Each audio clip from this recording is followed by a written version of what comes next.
Bonjour, bonsoir, bienvenue dans votre podcast sociologique. Aujourd'hui, le paradigme identitaire dans les manifestations, les NMS. Qu'est-ce que c'est? Pourquoi? Comment? Toutes les réponses dans cette vidéo. Alors, c'est parti!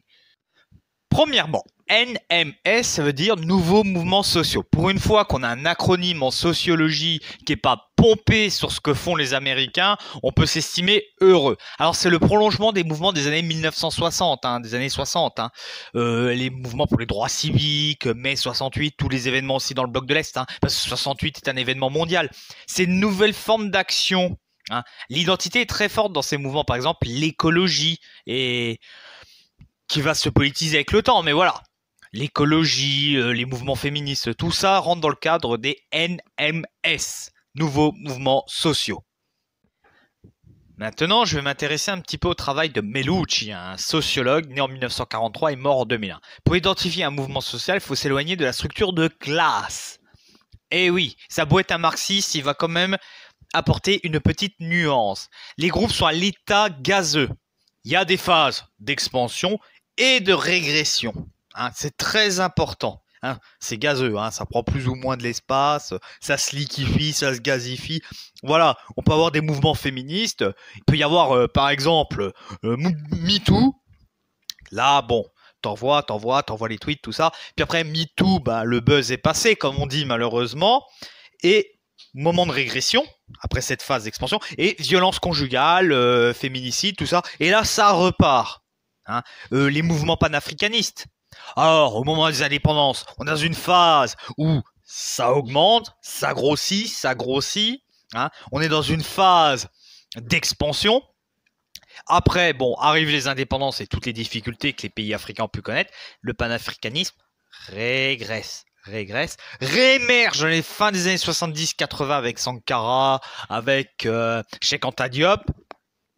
Régresse à nouveau suite à l'assassinat de Sankara, suite à la dévaluation du franc en 1994 qui a posé une grave crise économique. Puis après, hop, ça renaît dans les années 2010 avec la lutte contre le franc CFA. Par exemple, voilà, il y a une intrication entre l'identité individuelle et l'action collective. C'est-à-dire, il y a un ensemble de valeurs qu'on peut partager et que les autres avec qui on fait le mouvement partagent aussi. Les écolos partagent un calva, voilà, un calva idéologique, et c'est ce qui permet les réseaux de sociabilité. L'autre sociologue de lequel je voudrais vous parler, c'est Touraine. Alors l'objectif des mouvements sociaux, c'est d'influencer l'historicité, c'est-à-dire le sens de l'histoire. Pour lui, ça n'est jamais arrivé dans l'histoire. On a des mouvements qui ont réussi à prendre le pouvoir, mais pas des nouveaux mouvements sociaux avec une base identitaire. Par exemple, les opposants au franc CFA manifestent. Ils n'ont pas encore réussi à faire tomber le franc CFA. S'ils y arrivent, oui, là, ils auront influencé l'historicité de leur pays respectif. C'est très important de voir cela. C'est de l'avoir avec une approche historique. Comment ces mouvements sociaux, basés sur l'identité, vont vivre dans le temps. Comment ils vont évoluer. Et là, après, on pourra retomber aussi sur Melucci avec les phases de régression et d'expansion. Mais voilà, lui, c'est vraiment une approche historicisée, avec une approche historique des mouvements sociaux. Donc, pour bien traiter le sujet, on va parler de deux points importants. Déjà, l'institutionnalisation. On peut prendre l'exemple des écologistes, qui au départ était une idéologie, qui a été une idée de combat, qui a manifesté et qui progressivement est entré dans le jeu politique. Qu'est-ce que j'entends quand je dis entrer dans le jeu politique? C'est simplement que maintenant les écologistes se sont constitués en partis, que ces partis se présentent à des élections, font des scores, notamment aux européennes où ils ont quand même un bon score. Bon, c'est assez rigolo de les voir se pointer à l'Assemblée européenne quand on sait le poids des lobbies. Mais bon, ça c'est un autre sujet. Donc voilà, il y a une institutionnalisation qui fait reculer les conflits. Parce que pendant de nombreuses décennies, le conflit, en tant que tel, n'était pas vu comme une forme normale de démocratie. La démocratie, c'est tu vas voter, il y a le débat. Tu as les partis d'opposition, chacun trouve sa crèmerie, comme on dit.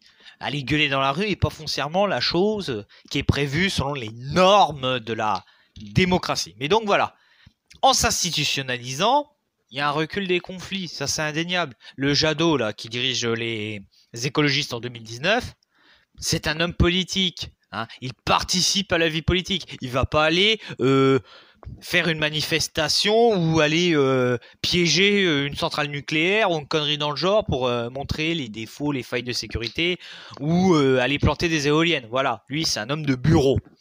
Autre élément, c'est poser la question, est-ce que ce sont des mouvements si nouveaux que ça? En effet, des mouvements identitaires, on en a eu.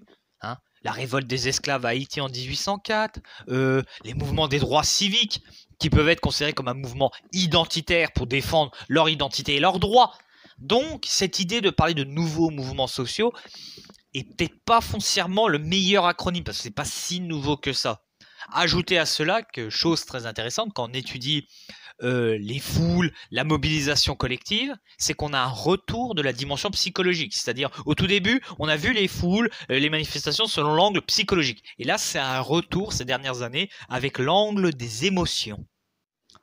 En conclusion, les nouveaux mouvements sociaux sont une façon d'étudier les manifestations selon le prisme de l'identité. Hein. Ces manifestations sont motivées par une dimension identitaire et c'est bien normal que cela se développe énormément ces derniers temps vu la crise sociétale que l'on traverse.